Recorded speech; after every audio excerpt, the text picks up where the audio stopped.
भारताची भीमज्योत डॉक्टर बाबासाहेब आंबेडकर यांच्या विचारांचा प्रकाश समाजाच्या प्रत्येक घटकापर्यंत पोहोचवणारा प्रेरणादायी उपक्रम पुण्यात पार पडलेल्या या कार्यक्रमात केंद्रीय मंत्री रामदास आठवले यांनी बाबासाहेबांचे संविधान हे देशाच्या प्रगतीचे भक्कम अधिष्ठान असल्याचे सांगितले। समता, न्याय आणि बंधुतेच्या मूल्यांवर उभा असलेला हा विचार आजही देशाला दिशा देत असल्याचे त्यांनी नमूद केले। भाजप अनुसूचित जाती मोर्चा महाराष्ट्र प्रदेशाध्यक्ष विश्वजित गायकवाड यांच्या संकल्पनेतून या उपक्रमाचे आयोजन करण्यात आले।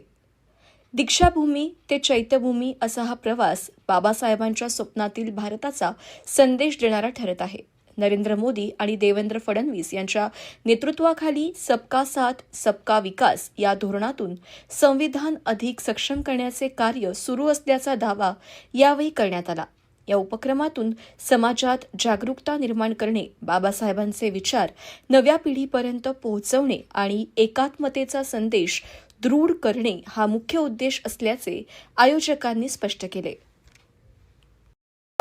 विचारांचा बाबासाहेबांच्या स्वप्नातला भारत कसा होता आणि हा भारत देशामध्ये केंद्रामध्ये आमचे आदरणीय पंतप्रधान साहेब आणि राज्यामध्ये आमचे आदरणीय मुख्यमंत्री साहेब बाबासाहेबांचे विचार घेऊन कसं काम करत आहेत हे आम्ही या भीमज्योतमध्ये दाखवलं।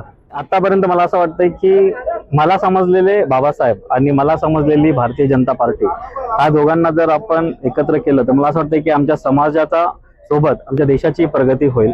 आणि आता 70 वर्षापासून डॉक्टर बाबासाहेब आंबेडकरांना आतापर्यंत काही लोकांनी एका छोट्या साच्यामध्ये ठेवायचा प्रयत्न केलेला आहे। खरं बघितलं गेलं तर बाबासाहेबांचं जे योगदान आहे हे आधुनिक भारताच्या प्रत्येक क्षेत्रामध्ये फार मोलाचं योगदान आहे। आणि आम्ही या भीमज्योत मार्फत जे खरं कार्यक्षेत्र बाबासाहेबांचं कसं होतं आणि खरे बाबासाहेब कसे होते ते लोकांपर्यंत पोहोचवायचं आम्ही काम करणार।